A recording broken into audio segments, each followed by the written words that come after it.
우리 예수님은 명절에 예루살렘에 가셔서 안식일에 베데스다 연못을 찾아가셨습니다. 그곳에서 38년 된 병자를 고쳐주셨죠. 베데스다란 이름은 자비의 집이란 뜻인데 그곳에는 자비와 은혜가 없었습니다. 세상에서 가장 차별이 심한 곳 중에 하나였죠. 그곳에는 성공신화에 속아서 희망 고문을 당하고 사는 환자들만 있었습니다. 38년 된 병자가 바로 그 중에 한 명이었습니다. 이 사람은 아마도 평생을 불치병 환자로 살아왔을 겁니다. 우리 예수님은 그에게 다가가셔서 내가 낫고자 하느냐라고 물으셨습니다. 이 말은 이 베데스다의 물이 아니라 내가 너를 낫게 해주기를 원하느냐라고 물으신 거죠. 병자는 예수님을 알아보지 못했고 믿지 않았습니다. 그러나 예수님은 그에게 일어나 내 자리를 들고 걸어가라 라고 말씀을 하셨습니다. 이 말씀이 떨어지기 무섭게 이 병자는 자리를 들고 정말 걸어가는 놀라운 표적을 경험했습니다. 이 표적은 안식일에 있었던 일입니다. 요한복음에 이 표적이 세 번째 표적으로 기록이 되어 있습니다. 첫 번째 표적은 가나에서 물을 포도주로 만들었던 것, 두 번째 표적은 가나에서 왕의 신하의 아들을 고쳐주신 것, 그리고 바로 이 세 번째 표적이 예루살렘에서 38년 된 병자를 고쳐주신 겁니다. 그런데 이 세 번째 표적은 특이하게도 안식일에 있었던 일입니다. 오늘 9절 말씀을 보니까 그 사람이 곧 나와서 자리를 들고 걸어갑니다. 이날은 안식일이니. 세 번째 표적은 안식일과 관련된 표적이란 것을 요한이 지금 강조하고 있는 거죠. 여러분, 표적이란 것은 예수님이 누구이신가를 보여주기 위한 기적이라고 했습니다. 그렇다면 이 세 번째 표적은 안식일과 관련해서 예수님은 누구이신가를 보여주기 위해서 기록된 내용인 것입니다. 병자가 38년 만에 일어나 걸어가고 있는데 유대인들이 그 병자를 보고 이렇게 말을 합니다. 10절에 유대인들이 병 나은 사람에게 이르되 안식일인데 내가 자리를 들고 가는 것이 옳지 아니하니라. 이 말은 오늘은 안식일인데 너가 이런 앉았던 자리를 들고 그것을 옮기고 이동하는 것은 안식일법을 어기는, 율법을 어기는 죄라고 그를 정죄하고 있는 겁니다. 여러분, 안식일은 유대인들에게 사실 중요한 날입니다. 유대인들은 지금도 안식일, 그리고 할례, 음식법, 이것을 가지고 유대인과 이방인을 구분하는 기준으로 삼죠. 그래서 유대인들은 지금도 비행기 기내식을 주문할 때는 그들만이 먹는 코셔라는 메뉴를 주문해서 먹습니다. 이 세 가지 중에 유대인들이 가장 중요하게 여기는 것은 안식일입니다. 왜냐하면 모세오경에서 안식일을 가장 강조하고 있기 때문이죠. 모세오경에 안식일을 기억하여 거룩히 지키라고 했습니다. 유대인들은 이 말씀을 철저하게 지키기 위해서 이 율법을 아주 세분화해서 여러 가지 규정들을 만들었는데 무려 39개의 항목에 그들은 각각 6개의 항목을 붙여서 무려 234개의 이 부가 조항을 만들었습니다. 이것은 율법이 아닌데 단지 율법을 잘 지키기 위해서 만든 부가 조항일 뿐인데 유대인들은 이 부가 조항과 율법을 동일한 권위를 가진 것으로 그들은 보고 있습니다. 근데 문제는 이제 이것이 율법의 그 정신, 안식일의 정신을 훼손시키고 있다는 거죠. 여러분, 234가지면 사람들이 어떻게 그걸 다 알고 또 기억하겠습니까? 그리고 또 이렇게 많이 만들다 보니까 이런 세부 조항들이 문자 그대로 지키기에는 너무 현실과 동떨어진 것들이 많았습니다. 제가 한 번은 성지순례 갔을 때 이런 일이 있었습니다. 아침에 이제 저희가 출발을 하려고 이렇게 숙소에서 나왔는데 이 숙소 앞에 전통 유대인 랍비가 검정색 옷을 입고 딱 있는 거예요. 아주 좋은 기회였죠. 그래서 제가 차 앞에 가서 정중하게 사진을 좀 같이 찍을 수 있냐고 부탁을 했습니다. 그런데 이 랍비가 단호하게 이렇게 말했습니다. 오늘은 안식일이라 사진을 찍을 수 없다고 했습니다. 그렇죠? 그래서 제가 목사인데 또 어떻게 이 랍비가 안식일법을 어기도록 계속 강요를 하겠습니까? 포기를 하고 차에 탔습니다. 근데 차를 탔는데 뒤따라와서 저를 붙잡고 이렇게 말합니다. 한국 감기약 있으면 좀 줄 수 있겠니? 한국 감기약 이러는 거예요. 어떻게 맛을 봤는지. 그 순간 속으로 제가 이런 생각을 했습니다. 이것은 안식일을 어기는 거 아닌가? 이 안식일에 이방인이 나를 붙잡고 부정해지다니. 사진은 가만히 있으면 내가 찍을 건데 그건 죄가 되고, 야금 받아서 들고 가면 이건 노동죄인데 이거는 안식을 범하는 게 아닌가, 이런 생각을 순식간에 했습니다. 여러분, 이것이 단적인 예입니다. 안식일에 대한 유대인들의 개념이 바로 이겁니다. 이걸 보면 오늘 본문을 우리가 쉽게 이해할 수 있죠.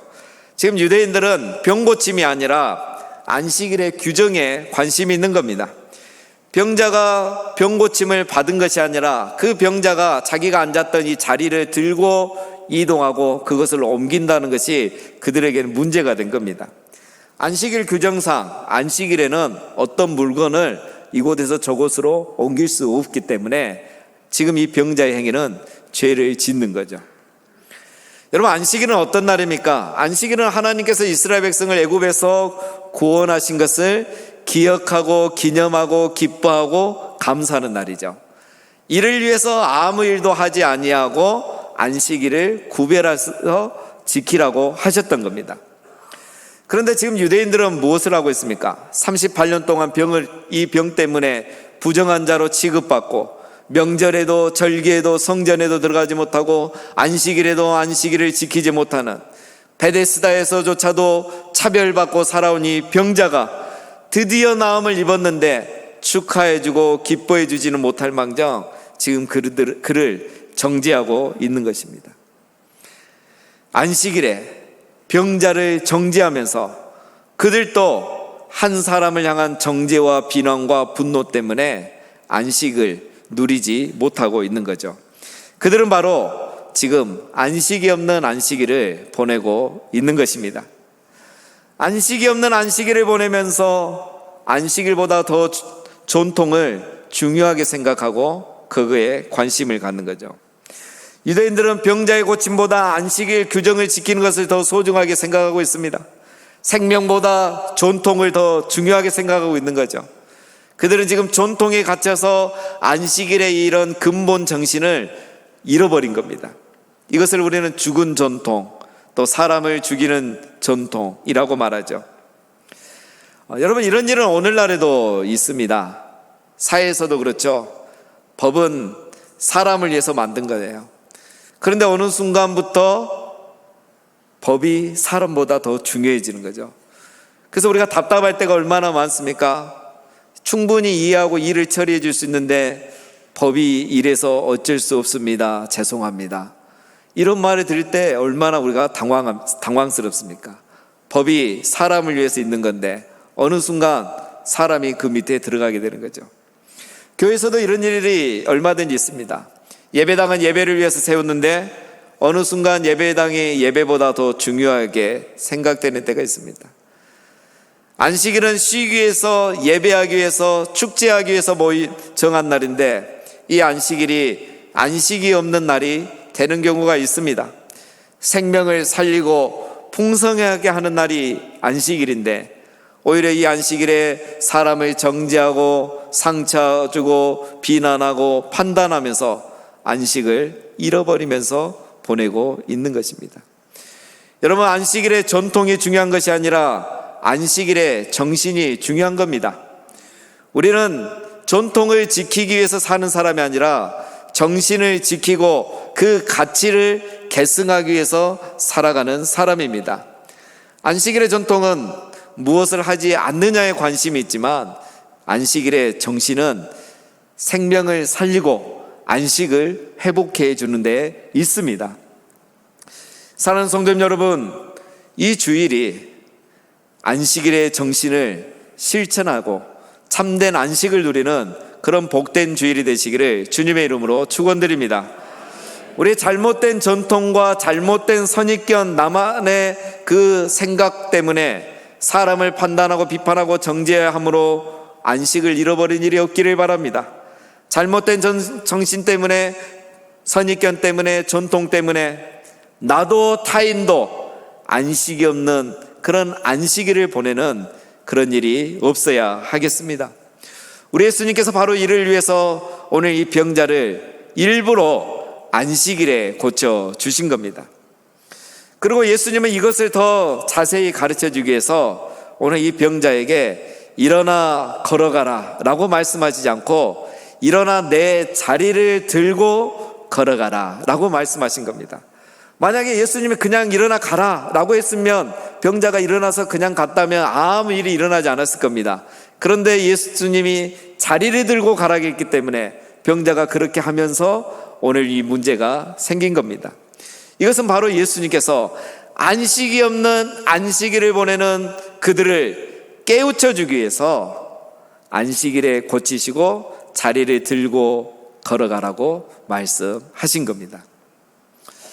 우리 예수님께서 더 자세히 가르쳐 주시기 위해서 잠시 후에 이 병자에게 다시 찾아오셨습니다. 14절에 그 후에 예수께서 성전에서 그 사람을 만나 이르시되 보라 내가 나았으니 더 심한 것이 생기지 않게 다시는 죄를 범하지 말라. 그 후라는 것은 아마도 몇 시간이 지난 뒤일 것입니다.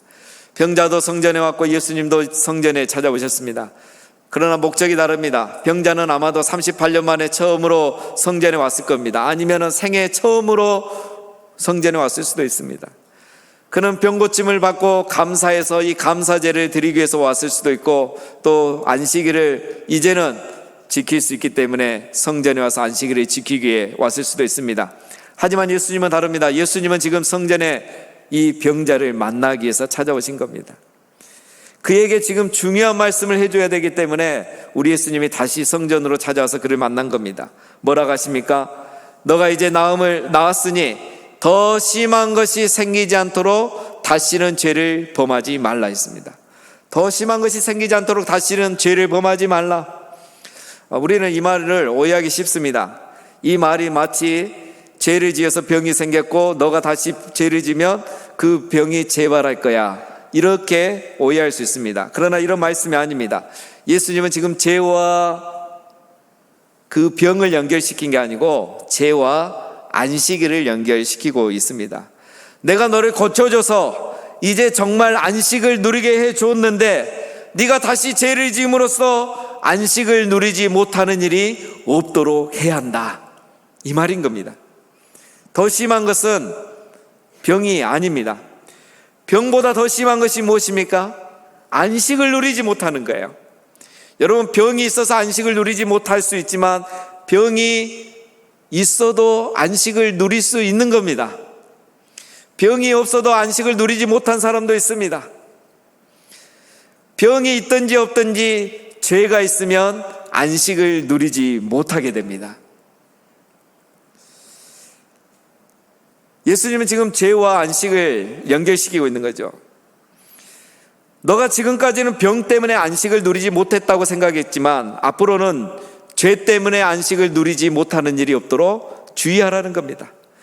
지금까지는 병 때문에 성전에 들어가지 못하고 그래서 안식을 누리지 못했다고 생각했겠지만 앞으로는 죄 때문에 네가 성전에 들어가도 안식을 누리지 못하는 일이 없도록, 안식일을 지키면서도 안식을 누리지 못하는 일이 없도록 다시는 죄를 범하지 말라. 참된 안식으로 그를 인도하고 있는 겁니다. 예수님은 지금 병자에게 안식을 경험하는 안식일에 대해서 말씀하고 있는 겁니다. 여러분, 지금까지 병자가 안식을 경험하지 못한 이유가 무엇일까요? 병자는 아마도 자기 병 때문이라고 생각했을 겁니다.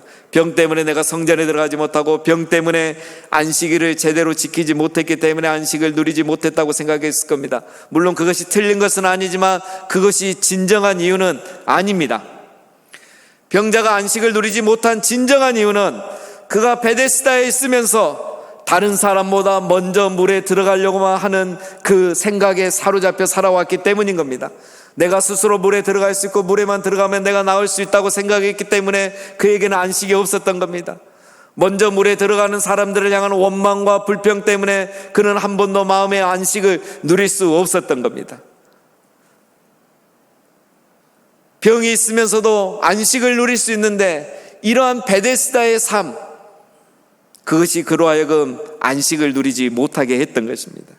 자비를 기대하면서도 자신은 자비를 베풀지 않는 인간의 죄성이 마음의 안식까지 빼앗아 가버린 겁니다. 예수님이 이 문제를 지금 다 해결해 주셨지만 만약에 병자가 고침을 받고 안식을 경험한 이후에도 다시 그가 베데스다와 같은 똑같은 삶을 세상에서 살아간다면 너는 안식을 잃어버리게 될 거야. 그리고 어쩌면 영원히 안식을 잃게 되는 더 심각한 일이 생길 수도 있을 거야. 그러니 이제 네가 안식을 맛봤으니 세상에 나아가서는 다시는 베데스다와 같은 그런 삶을 살아서는 안 된다. 그래서 다시 안식을 잃어버리는 더 심한 일이 생기지 않도록 다시는 죄를 범하지 말라라고 말씀하신 겁니다.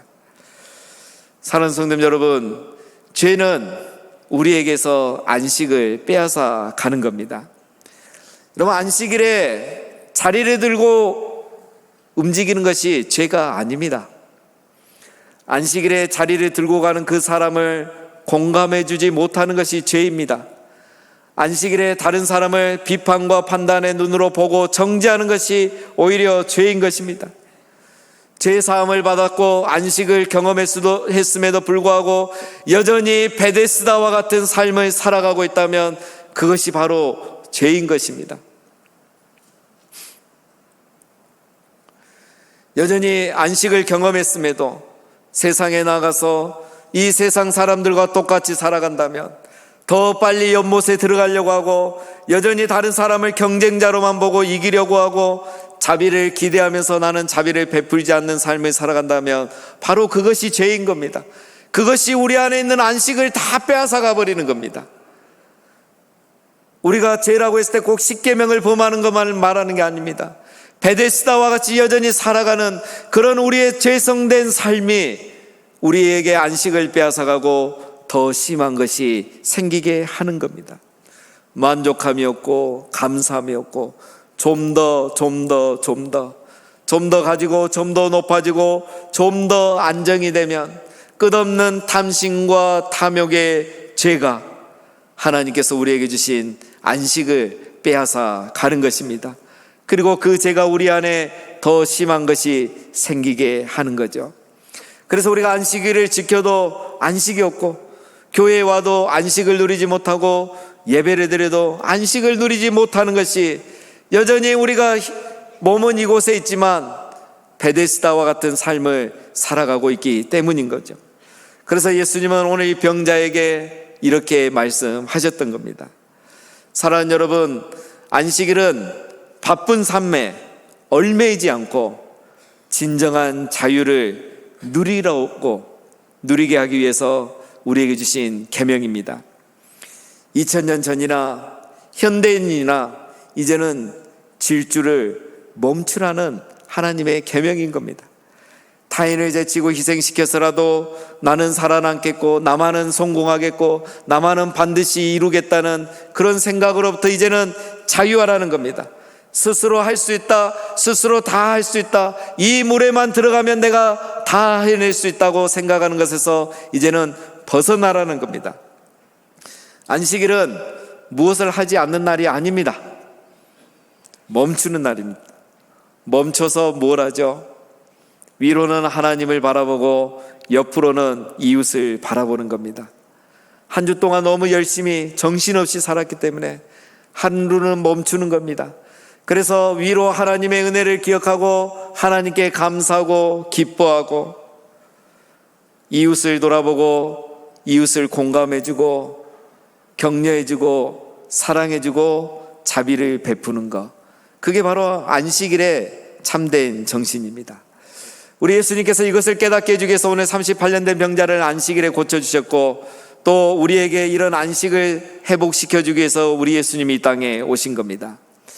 우리 예수님이 하시는 이 일은 새로운 일이 아닙니다. 하나님께서 태초부터 해오시던 일이죠. 오늘 17절에 보면 예수께서 그들에게 이르시되 내 아버지께서 이제까지 일하시니 나도 일한다. 하나님은 태초부터 죄인을 구원하여 안식을 회복시키는 일을 하고 계시는데 지금부터는 예수님을 통해서 하시겠단 말입니다. 그래서 예수님은 우리에게 이 안식을 회복시켜 주기 위해서 십자가에서 피를 흘리시고 살을 찢기셨던 거죠. 38년 된 병자에게는 말씀으로 안식을 회복시켜 주셨다면 우리를 위해서는 십자가에서 살과 피를 내어 놓으신 것입니다. 오늘은 바로 이것을 기념하는 성찬 주일입니다.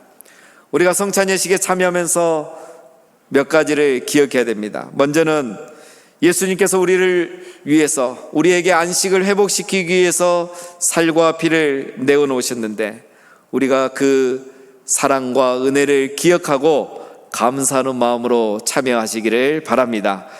두 번째는 우리에게 안식을 주기 위해서 살과 피를 내어 놓으셨는데 이 안식을 잃어버리게 하는, 더 심한 것이 생기게 하는 우리의 죄를 다시 한번 돌아보면서 회개하는 마음으로 참여하시기를 바랍니다.